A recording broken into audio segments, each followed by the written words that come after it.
Hey guys, Miss Kellogg here with 7.14 Renaissance Netherlands and Spain.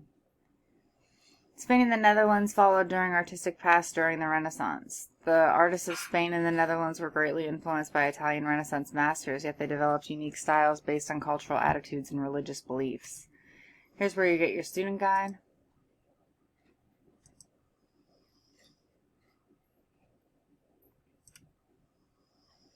In the 16th century, Spain was the most powerful kingdom in Europe. It was the center of the empire that dominates most of Europe and stretched westward into the Caribbean, Mexico, South America, and the Philippines. As the Reformation gained footing in Europe, Protestants broke away from the Roman Catholic Church and formed their own churches. Spain on the Liberal Peninsula was largely untouched by the Reformation because it was somewhat isolated from the rest of Europe. It did, however, contain a large population of religious minorities. In Spain, the counterpart Reformation became a crusade to stamp out all threats of Roman Catholic beliefs and authority. It was known as the Inquisition.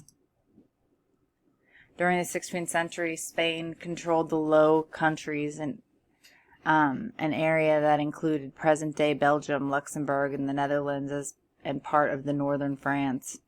Sea trade with Italy, Asia, and the New World made Low Country seaports such as Antwerp, Rotterdam, and Bruges the richest countries in the world. As the Reformation swept northern Europe, many residents in the Low Countries began leaving the Roman Catholic Church and forming Protestant churches.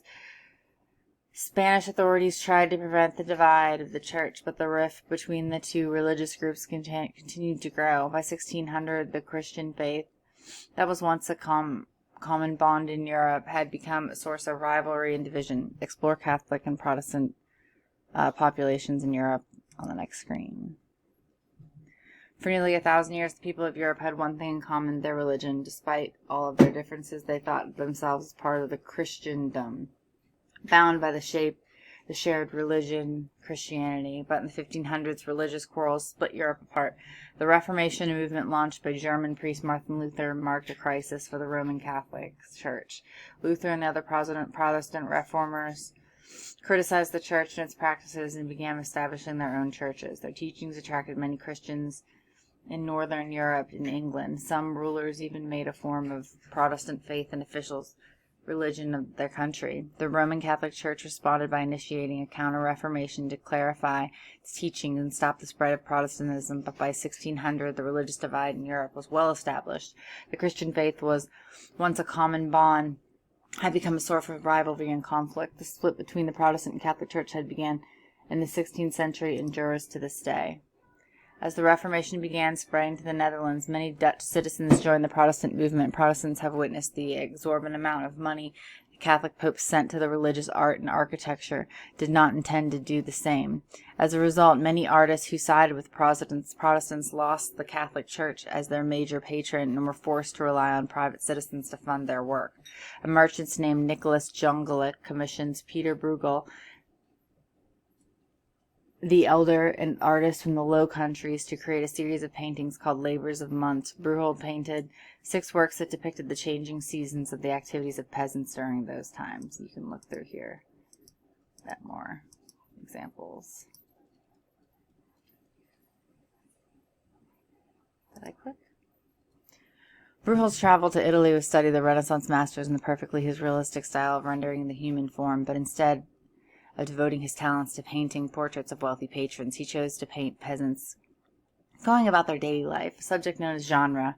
Bruegel believed that the ordinary people doing everyday life activities provided worthy subject matter for an artist. In Hunters in the Snow, Bruegel shows weary villagers and their hounds returning home after a long, cold day of hunting in the forest. What other everyday activities do you see going on in his paintings?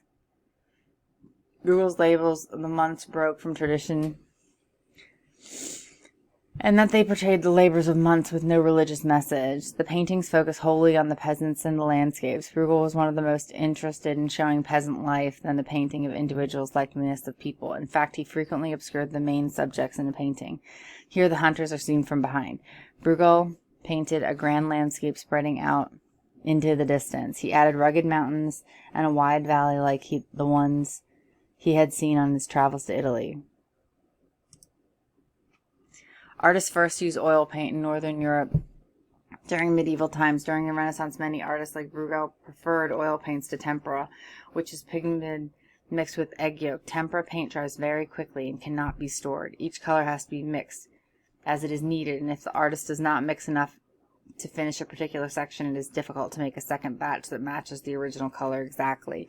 Oil paint, however, dries very slowly and can be stored for use later.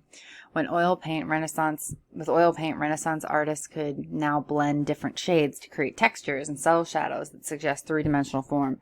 Oil also makes pigments transparent, so artists could apply oil paint in layers or glazes to make rich, glowing colors. Oil paint, like Bruegel and other artists, create a high degree of realism in their artwork. Northern European artists spread the technique of oil paint through Europe. One of the masters of the Spanish Renaissance, El Greco, used oils to produce detailed images of those colors and compositions conveyed intense emotions. El Greco was born Dominikos Theptalikoupios in Greece in 1541. Unlike Bruegel and other genres, El Greco did not evaluate the status of common folk in his works. Rather, El Greco's art is deeply rooted in his Catholic faith. As a young man, El Greco moved to Venice, where he learned to adapt some of the techniques of Italian Mannerist paintings into his uniquely emotional style. The vivid colors, elongated figures, set in ambiguous space, and strong sense of light and movement in El Greco's paintings, all characterized of the Mannerist approach. In 1577, El Greco moved to Toledo, Spain, where he would spend the rest of his life.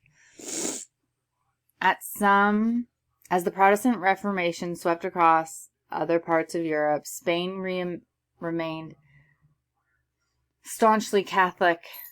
The Catholic Church of Santo Tomé in Toledo commissioned El Greco to paint the burial of Count Orgaz. El Greco showed his support for the Catholic Church with paintings like this one. Notice how El Greco chose dark, somber colors to represent the death Count Orgaz on the bottom half of the painting, and the stormy background with the floating figures, flowing robes above seems to bask in light radiating from an undefined source. When you look at the painting, how do the colors affect your emotions? You can scroll through here and check more detail. The burial of Count Orgaz, the Mannerist painter El Greco tells the story of a miracle. At the time of the funeral, Count St. Stephen and the St. Augustine miraculously appeared, descending from on high to lower the Count's body to the tomb. To communicate this message, El Greco uses two distinct painting styles that you can see here. I think that brings us to the end of the Spain and the Netherlands. It does. That's the rest for this unit. I'll see you guys in the next video.